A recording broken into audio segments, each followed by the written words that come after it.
चलिए, social problem and issues in India में हम एक कदम और आगे बढ़ते हैं। हमारा टॉपिक पॉवर्टी, जिसमें हम एंटी पॉवर्टी मेजर्स से एसोसिएटेड पॉलिसी प्रोग्राम्स के बारे में पढ़ रहे हैं। आज हम आगे की पॉलिसीज़ और प्रोग्राम्स पढ़ते हुए उन्हें ख़त्म करके ये देखेंगे कि कहाँ कमियाँ रह गई इन पॉलिसीज़ में, जिसकी वजह से इनके द्वारा जो प्रपोज़ किया गया था रिज़ल्ट्स वैसे नहीं आए। और दूसरा, ऐसे इफ़ेक्टिव मेजर्स कौन से अपनाने चाहिए कि सही में गरीबी उन्मूलन हो सके, यानी कि पॉवर्टी एलिविएशन हो सके हमारे देश में। अगली जो योजना है वो ये है, the rural landless employment guarantee programme. The rural, नाम में ही देखिए पता लग रहा है, द रूरल ग्रामीण क्षेत्र की योजना है। लैंडलेस एग्रीकल्चरल लेबरर से एसोसिएटेड योजना है। जिनके पास ज़मीन नहीं है उन्हें एग्रीकल्चरल लेबरर के रूप में काम करना है, ओके, या नॉन एग्रीकल्चरल लेबरर के रूप में ही करना है, बट दे आर लैंडलेस। उनके लिए एम्प्लॉयमेंट गारंटी स्कीम है ये, ईजीएस। इसका एक फ़र्क है पिछली वालों से, ये आपको एम्प्लॉयमेंट की गारंटी देती है, ओके। जैसे कि सन 2005 में आके जो योजना हमारे देश में आएगी मनरेगा, वो भी आपको एम्प्लॉयमेंट की गारंटी देती है। गारंटी वर्ड और योजना सिंपल होने में बहुत फ़र्क है। गारंटी माने कि आप जब ये मांगेंगे तो आपको रोज़गार मिलना है, और जो नहीं मिलेगा तो फिर आपको कॉम्पनसेशन मिलेगा। जैसे मनरेगा के तहत आप एम्प्लॉयमेंट के लिए अप्लाई करते हैं, अगर 15 डेज़ के अंदर आपको वो एम्प्लॉयमेंट नहीं प्रोवाइड किया जाता, आपको फिर कॉम्पनसेशन दिया जाता है, भत्ता जिसे कहते हैं। और इसलिए उनकी कोशिश यही रहती है कि फ्री में भत्ता देने से अच्छा काम दो इन्हें, दिहाड़ी दें और काम लें, दैट्स ऑल। तो एम्प्लॉयमेंट गारंटी है।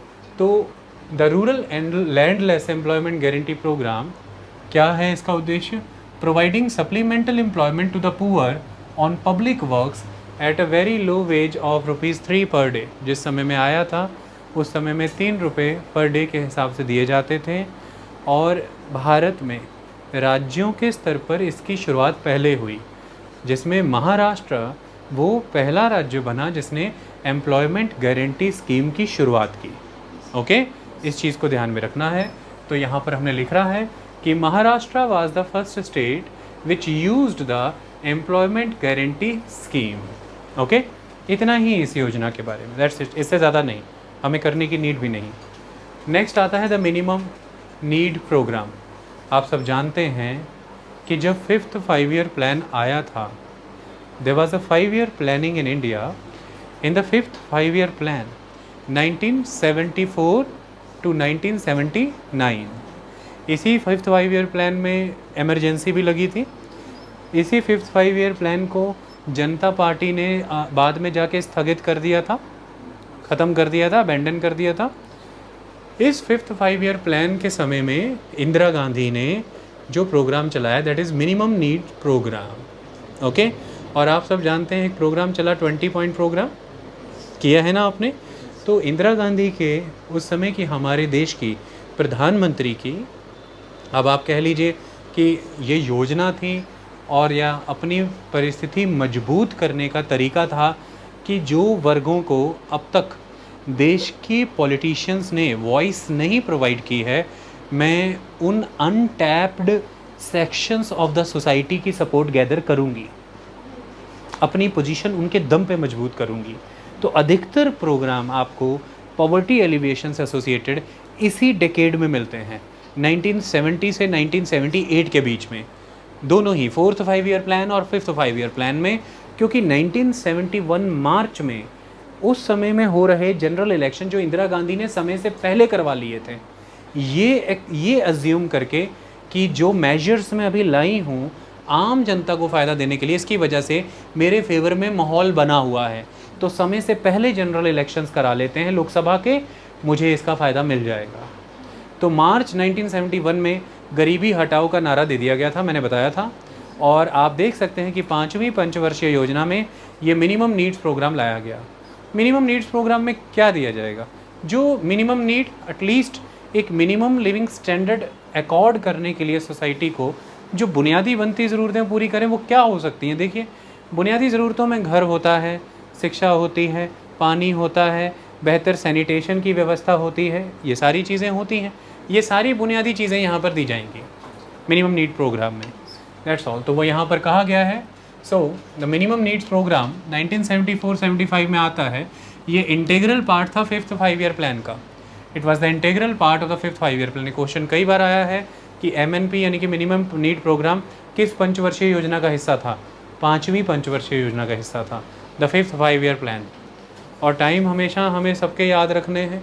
1951 से शुरू करके बीच में 3 प्लान हॉलीडेज आएंगे, 66 to 69, उसके बाद फिर 69 to 74 4th 5 year plan and 74 to 79 5th 5 year plan.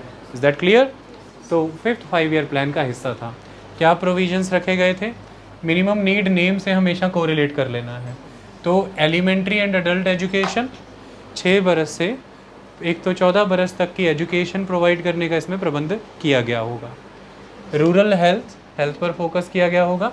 इसी के लिए प्राइमरी हेल्थ सेंटर्स पर फोकस किया गया, उन्हें खोला गया, उन्हें फंड दिए गए। वाटर सप्लाई पर फोकस किया गया, नए कुएँ खोदे गए, जल पहुंचाया गया लोगों के घरों तक। रोड कंस्ट्रक्शन, कनेक्टिविटी बढ़ाई गई रूरल एरियाज़ की, ताकि मंडियों से वो जुड़ सकें, रोज़गार के लिए आ जा सकें और गाँव की तरफ निवेश बढ़ सके। Rural connectivity was very important. जब तक आप कनेक्टिविटी नहीं देते किसी एरिया को, आप उसे इकोनॉमिकली एम्पावर्ड नहीं कर सकते, क्योंकि ना तो वहाँ किसी तरह का इन्वेस्टमेंट आएगा, डेवलपमेंट नहीं होगा, इंडस्ट्रियलिस्ट नहीं आएंगे, और वहाँ जो रूरल इकोनॉमी में चीज़ें पैदा हो रही हैं वो शहरों तक, बाज़ारों तक नहीं जा पाएंगी। कच्ची सड़कें इतना परेशान करती हैं ग्रामीण अर्थव्यवस्था को कि गांव से शहर तक पहुंचना इतनी बड़ी बात है कि वो अपना माल गांव ही में बेचने के लिए मजबूर हो जाते हैं। मंडियों का ना हो पाना, वहाँ सही व्यवस्था ना होना, अनाज को स्टोर करने के लिए अच्छा इंफ्रास्ट्रक्चर ना होना, इस कारण से जब अनाज कट जाता है, छोटा किसान इसलिए डर जाता है कि कहीं बारिश हो गई या अनाज ख़राब हो गया या शहरों तक हम पहुंच ही ना पाए तो क्या होगा। इससे बेहतर जो दाम मिल रहा है उसी दाम में गांव में ही बेच दिया जाए। लेकिन गांव के बड़े किसान और गांव के बड़े आढ़तिये उस अनाज को इकट्ठा करके स्टॉक करते हैं, क्योंकि they have warehouses. Second, they have facility to translocate that produce to the urban areas, to the big markets, और उसी क्रॉप से वो, उनके पास स्टॉक करने की ताकत है कि जब गलट ख़त्म हो जाएगा, जब जो भीड़ लगी अनाज की थोड़ी घटेगी 20-25 दिन बाद, हम तब इसकी डोजेज़ निकालेंगे बाज़ार में। बहुत फ़र्क पड़ता है। इसलिए गवर्नमेंट आज इंफ्रास्ट्रक्चर प्रोवाइड कर रही है कि किसे एम्पावर किया जा सके, स्मॉल एंड मार्जिनल फार्मरों को, छोटे मीडियम स्केल फार्मर को। सड़कें पक्की की जाए, मेटेलिक, ताकि किसे कनेक्टिविटी दी जाए इन किसानों को मंडियों के साथ। वेयर हाउसेस बनाए जाएँ। ये सब इसलिए किया जा रहा है ताकि हम एम्पावर करें उन किसानों को जिनके पास एसेट्स की, रिसोर्सेज की, पैसे की कमी है। ओके, तो इसीलिए connectivity is very very important. इस बात को हमेशा याद रखिएगा। सो रूरल रोड कंस्ट्रक्शंस, इलेक्ट्रिफिकेशन, विद्युतीकरण, बिजली पहुंचाना कितना ज़रूरी है। ट्यूबवेल काम नहीं करेंगे इसके बिना, कुछ भी नहीं हो पाएगा। इंडस्ट्री नहीं आ पाएगी इसके बिना। Houses for the landless labourer, उनको निवास देना, घर बनाना। Nutrition in the rural areas, उनका पोषण बढ़ाना, माल न्यूट्रिशन को दूर करना। इससे इंसिडेंसेस ऑफ डिजीज़ घटेंगे, उनकी वर्क एफिशिएंसी बढ़ेगी, वो ज़्यादा प्रोडक्टिव मैन डेज अचीव कर पाएंगे, इनसे उनकी इनकम बढ़ेगी। Environmental improvement in the urban slums, जो अर्बन स्लम एरियाज़ हैं वहाँ पर एनवायरमेंटल इम्प्रूवमेंट करना, मतलब कंजेशन को रिड्यूस करना, सांस आने देना, पेड़ पौधे लगें और नालियाँ नाले वहाँ पर साफ़ हों, स्वच्छ जल उपलब्ध हो सके और वेस्ट डिस्कार्ड हर जगह पर ना होता रहे। तो देखिए मिनिमम नीड प्रोग्राम में जहाँ अधिकतर बात ग्रामीण क्षेत्र में बुनियादी सुविधाएं पहुँचाने की हुई, वहीं अर्बन स्लम्स को भी ठीक करने की बात हुई। कई बारी 4 स्टेट में से एक थोड़ी और लगती है तो हमें लगता है कि गलत है, ऐसा नहीं है। इस स्टेटमेंट पर बहुत फोकस करना। ओके, आज भी भारत क्या इन्हीं मुद्दों पे नहीं चल रहा है? मैं आपसे पूछता हूँ, 2014 में जब नरेंद्र मोदी सत्ता में आए तो क्या था? स्वच्छ भारत अभियान उन्होंने खुद झाड़ू हाथ में लेके चलाया। आज दिन तक भारत ओपन डेफिकेशन फ्री होना चाहिए, है ना। इसके ऊपर अभी तक वेब सीरीज़ बनी पंचायत, उस पर इस मुद्दे को दिखाया गया। आज दिन तक नमामि गंगे प्रोजेक्ट चल रहा है। उसका उद्देश्य में ये उद्देश्य भी था कि ओपन डेफिकेशन फ्री होना चाहिए। जो गंगा का जितना भी बेल्ट है वो सारे बेल्ट, उसका सराउंडिंग रीजन। तो आप देख सकते हैं अभी मूवीज़ आती हैं, टॉयलेट एक प्रेम कथा। ये मुद्दे तब भी थे, आज भी बने हुए हैं भारत के लिए। आज भी अगर आपको समाज को, भारत को, उसकी अर्थव्यवस्था को पूरी तरह से उसके फुल पोटेंशियल पे वर्किंग बनाना है, तो इतना बड़ा वर्ग जो आज छूट रखा है वर्क पार्टिसिपेशन से और विकास की धारा से, ये सब करके ही आप उसे आगे ला सकते हैं। तो ही भारत उस स्केल पर अपनी इकोनॉमिक पोटेंशियल को रियलाइज़ कर पाएगा जिसमें वो ग्लोबली कॉम्पिटिटिव हो और आप $5 ट्रिलियन इकॉनमी सही मायने में बन पाए। आप बन सकते हैं क्योंकि you have enormous population base, but उस पॉपुलेशन बेस को अनप्रोडक्टिव से प्रोडक्टिव बनाना है, उसकी इकोनॉमी में पार्टिसिपेशन को बढ़ाना है। जब तक ये नहीं होगा तब तक कोई लाभ नहीं है। डन। ये से सारे क्लॉजेज मिनिमम नीड प्रोग्राम का। लॉजिकल है, सही है, ऐसा होना भी चाहिए। अगली कहानी है गरीबी हटाओ बेकारी हटाओ प्रोग्राम। गरीबी हटाओ का नारा इंदिरा गांधी ने दे दिया मार्च 1971 में, और गरीबी हटाओ का नारा 1988 के अपने सेशन में कांग्रेस की ऑल इंडिया कांग्रेस कमेटी ने दिया। अच्छी बात है। 1950 यानी कि जब से 5 ईयर प्लानिंग की बातचीत चल रही थी और प्लानिंग कमीशन का गठन हुआ, तभी से, हालांकि आज़ादी के पहले से, हालांकि हज़ारों वर्षों से ही भारत समाजवाद में यकीन रखता है। इंडिया की जो अंडरलाइंग एक कॉन्सेप्ट है ब्लड में, वो सोशलिज़म है। हम समाजवाद में यकीन रखते हैं, हर जगह वही नज़र आता है। ओके, लेकिन हमने उसे एक रिटन वर्ड के रूप में संविधान में उपयोग में नहीं लाया था। उसके कई पॉलिटिकल रीजंस थे, पर हमेशा से ही कांग्रेस का ये मानना था कि वो समाजवाद धुर्री पर काम करेगी।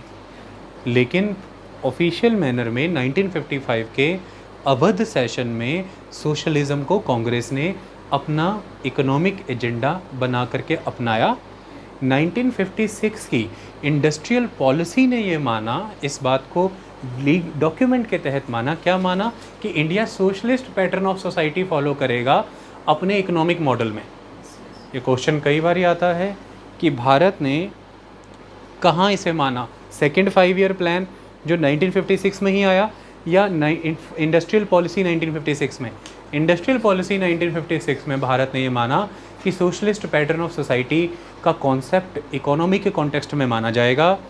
जवाहरलाल नेहरू देश के प्रधानमंत्री थे, उसके 1 बरस पहले अवध में हुए सेशन में सोशलिज़म को अपने एजेंडे के रूप में कांग्रेस ने स्वीकारा है, इंडस्ट्रियल पॉलिसी में से लाया है, और फिर 5 ईयर प्लान में सेकंड 5 ईयर प्लान ने इसी सोशलिस्ट पैटर्न ऑफ सोसाइटी को ध्यान में रखते हुए हैवी एंड बेसिक इंडस्ट्री को प्रायोरिटी पे रखा।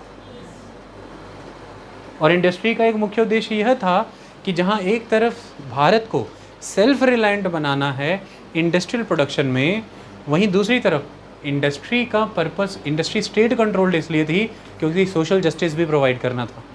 यानी कि जो लोग मुख्य धारा से छूट गए हैं, मेन स्ट्रीम से, उन्हें रोज़गार देना है। जो रीजन छूट गए हैं, बैकवर्ड रह गए, उन रीजन्स में भी इंडस्ट्री पहुंचानी है। So inequality of the distribution of wealth को करेक्ट करना है, लोपसाइडेड रीजनल डेवलपमेंट को करेक्ट करना है, एंड वाइडर मासेस तक देश के रिसोर्सेज का बेनिफिट पहुंचाना in the form of employment.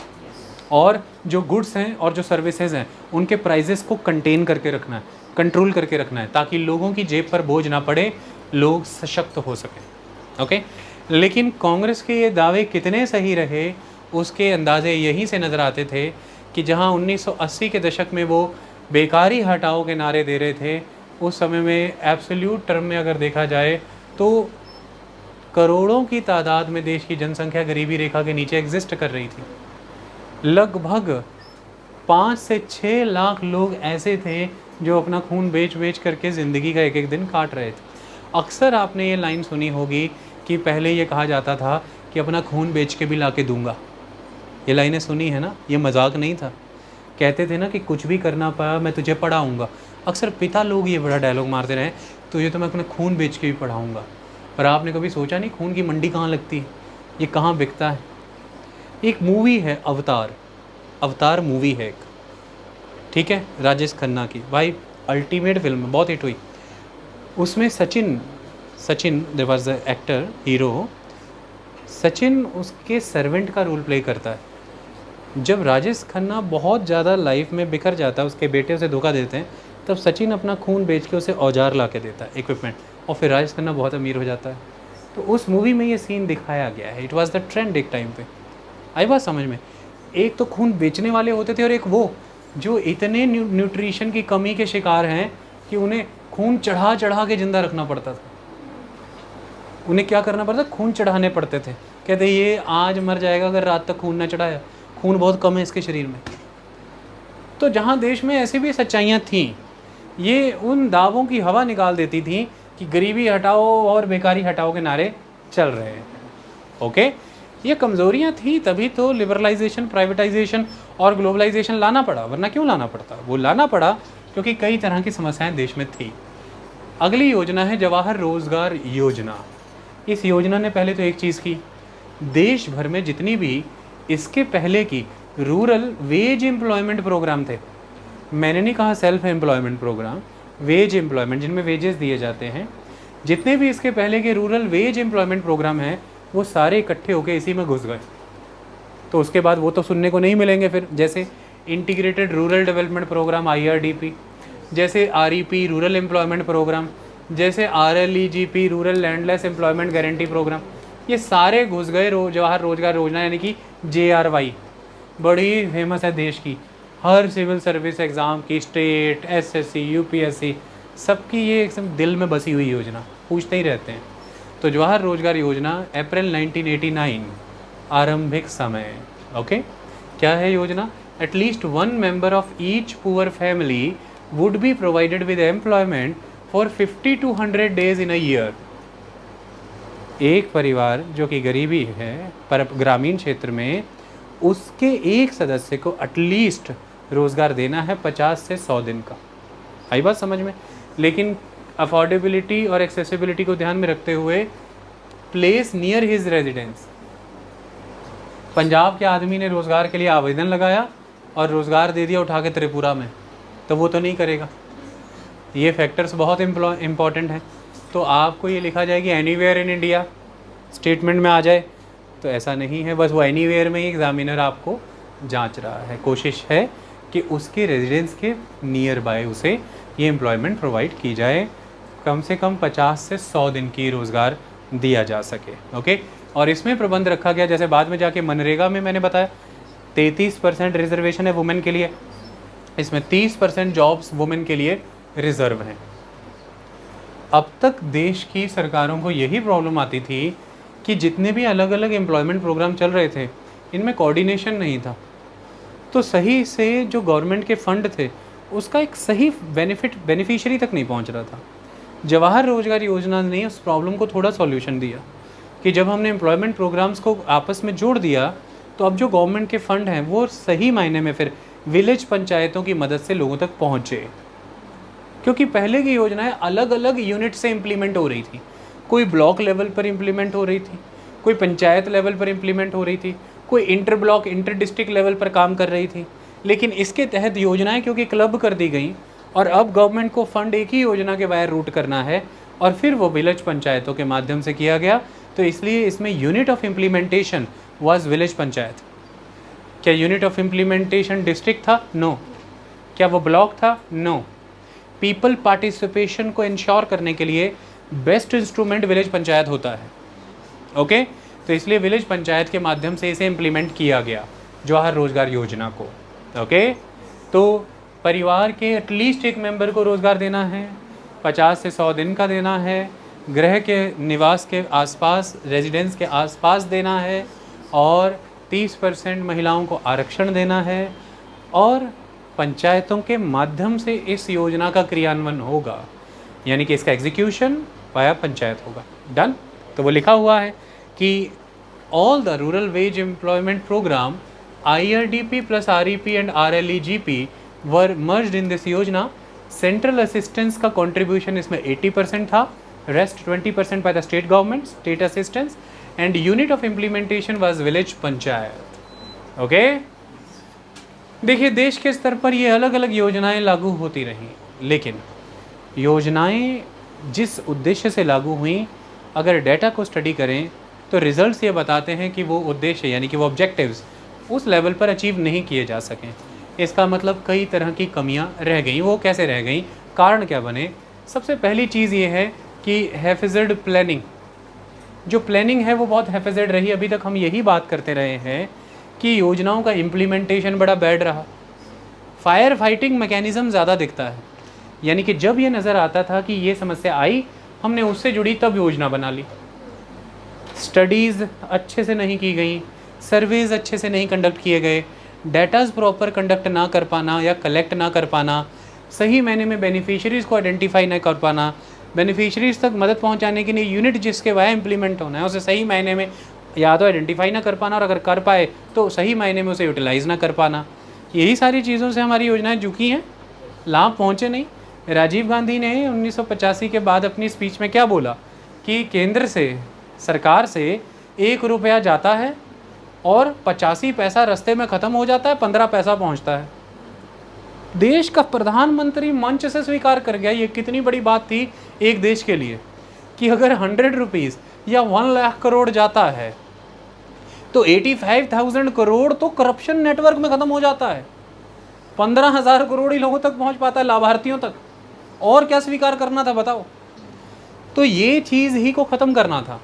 अगर 1 लाख रुपया पहुंच रहा है, लोग पहुंचाना है लोगों तक, देश की सरकार ने सैंक्शन किया है, 1 लाख उन तक पहुंचे। आई बात समझ में? तो 1585 के रेशियो से आप कैसे काम कर सकते थे? वो हैफेजेड प्लानिंग के ही नतीजे थे। योजनाओं में आपस में कोऑर्डिनेशन ना अच्छा हो पाना, हैफेजेड प्लानिंग। सेंटर स्टेट की रोल ही अच्छे से क्लियर ना हो पाना, हैफेजेड प्लानिंग के कारण हो पाया। कई बार योजनाएं आ जाती थी, लाभार्थी को पता नहीं था मेरे लिए ये योजना भी एग्जिस्ट करती है, उसे पता ही नहीं है। स्टेट के लेवल पर योजना फंड आया हुआ है सेंटर से, लग ही नहीं रहा है। पिछला जो लगा हुआ फंड उस पर रिपोर्ट तैयारी नहीं हुई, नया फंड खड़ा हुआ है पर ले ही नहीं पा रहे हैं। ये सारी प्रॉब्लमें क्यों आई? The planning was haphazard. उसे करेक्ट करना है। सबसे ज़रूरी होता है ऐसे मामलों में सेंटर स्टेट का बेटर सिंक्रोनाइजेशन, उनका बेहतर कोऑर्डिनेट करना। फर्स्ट, सेंटर के डिपार्टमेंट्स और स्टेट के डिपार्टमेंट्स में अपने लेवल पर इंटर डिपार्टमेंटल बेहतर कम्युनिकेशन होना।